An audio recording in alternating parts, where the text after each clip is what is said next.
వరి సాగులో ఏటా అనేక కొత్త వంగడాలు అందుబాటులోకి వస్తుండటంతో రైతుల్లో నూతనోత్సాహం కనిపిస్తోంది. సాగులో సమస్యలకు పరిష్కారం చూపుతూ అధికోత్పత్తికి మార్గం సుగమం చేస్తున్న నూతన రకాల సాగు పట్ల రైతులు మక్కువ పెంచుకుంటున్నారు. ప్రస్తుతం ఎకరాకు 40 బస్తాల దిగుబడి రావటం అనేది సర్వసాధారణంగా మారిపోయింది. అయితే ముంపు ప్రాంతాలకు అనువైన రకాలు కొన్నే ఉన్నాయి. ఇప్పుడు వాటితో పాటు మరో నూతన రకం అందుబాటులోకి వచ్చింది. మారుటేరు పరిశోధన స్థానం నుండి విడుదలకు సిద్ధంగా ఉన్న ఈ రకం గుణగణాలేంటో ఇప్పుడు చూద్దాం.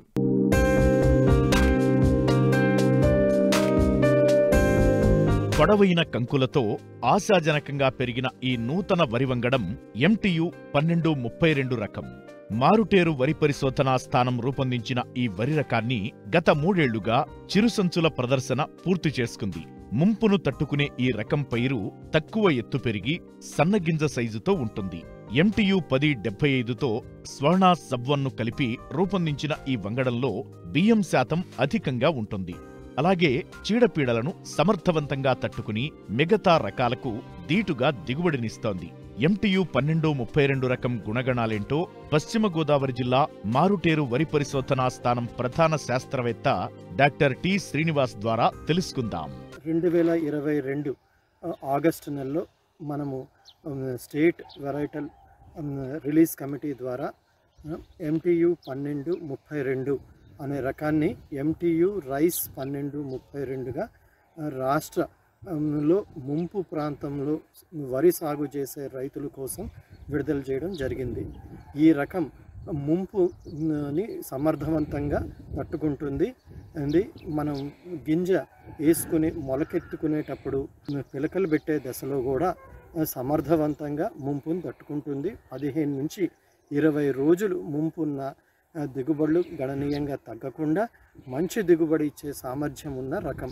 ఈ రకము మనం బయోటెక్నాలజీ ద్వారా మార్కర్ అసిస్టెడ్ బ్రీడింగ్ పద్ధతి ద్వారా సబ్1 జీన్ని MTU 1075లోకి చొప్పించి బ్యాక్ క్రాస్లు చేసుకొని 3 జనరేషన్లు బ్యాక్ క్రాస్ చేసిన పిదప మనం ట్రయల్స్లో ఎవాల్యుయేట్ చేసుకొని తర్వాత మినికిట్స్లో చేసుకొని తర్వాత మనం దీన్ని విడుదల చేయడం జరిగింది. ఈ రకం తాలూకా గుణగణాలు మీకు వస్తే ఇది 140 రోజుల కాల పరిమితి కలిగిన రకం.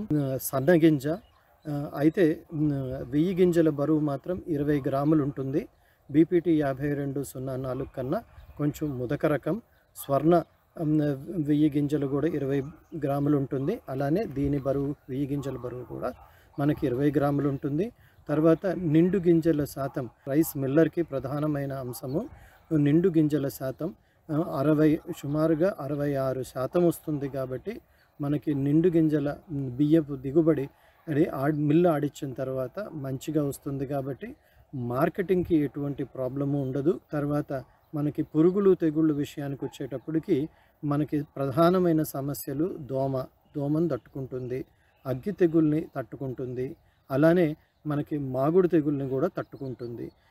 వీటిల్ని తట్టుకోవడమే కాకుండా ఇది పడిపోదు.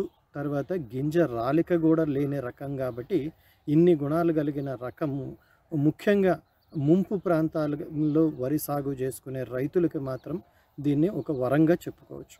సుమారుగా 2010లో మనం మొదలుపెట్టిన పరిశోధన 2022కి సమర్థవంతం అయ్యి ఈ రకం రూపంలో మనకి రైతాంగానికి బయటకు వచ్చింది. ఇది ఇప్పుడు నోటిఫికేషన్కి కూడా యాక్సెప్ట్ అయ్యింది. మనకి త్వరలో ఇది నోటిఫై అవుతుంది. నోటిఫై అయిన తర్వాత ఇది విత్తనం మనం జూన్లో అందరికీ రైతాంగానికి అందరికీ మనం ఎవరికి కావాలన్నా ముంపు ప్రాంతాల రైతులకి ముఖ్యంగా ఇది వేసుకోమని సూచిస్తూ మారుటేరు వ్యవసాయ పరిశోధనా స్థానంని జూన్ మొదటి వారం కానీ మే ఆఖరి వారంలో కానీ సంప్రదించి ఈ విత్తనాన్ని పొందొచ్చని తెలియజేస్తున్నాం.